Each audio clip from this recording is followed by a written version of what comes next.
இல்ல. என்னடா பண்ணுவ? ஏன்டா வெள்ள பண்ணி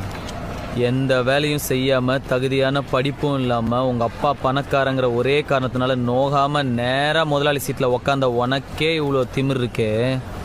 அப்பா அம்மா கஷ்டப்பட்டு ஸ்கூலுக்கு டொனேஷன் கட்டி எல்கேஜிலேருந்து 10வது வரைக்கும் ஃபெயில் ஆகாமல் படித்து 10வதுல ஈஸியான குரூப் எல்லாம் விட்டுட்டு இந்த குரூப் எடுத்தால் தான் இன்ஜினியர் ஆக முடியும்னு கஷ்டமான குரூப்பாக எடுத்து ஃபிசிக்ஸ்க்கு ஒரு டியூஷன், கெமிஸ்ட்ரிக்கு ஒரு டியூஷன், மேக்ஸுக்கு ஒரு டியூஷன் ரோடா அலைஞ்சு அதுக்கு ஃபீஸ் கட்ட பெற்றவங்கள வேற ரோடா அலைய விட்டு பப்ளிக் எக்ஸாமில் பாஸ் ஆகிறதுக்கு நைட்டெல்லாம் ஃப்ளாஸ்கில் டீ வச்சு படித்து காலையில் அலாரம் வச்சு எந்திரிச்சு படித்து அதில் வாங்குற மார்க்லாம் பத்தாமல் டிஎன்பிசி எக்ஸாமுக்கு வேற தனியாக ஒரு 2 மாதம் உட்காந்து படித்து அதில் வாங்குற கட் ஆஃப் மார்க் யூஸ்லெஸ்ஸாக போய் அம்மா நகையை அடமானம் வச்சு காலேஜ்ல சீட்டு வாங்கி ஃபர்ஸ்ட் இயர்லேருந்து 4th இயர் வரைக்கும் வச்ச அரியர்லாம் 4th இயர்ல மொத்தமாக கிளியர் பண்ணி இந்த சொசைட்டிக்குள்ள நுழைஞ்சா இந்த சொசைட்டி என்ன வேலை இல்லைன்னு செருப்பால அடிச்சு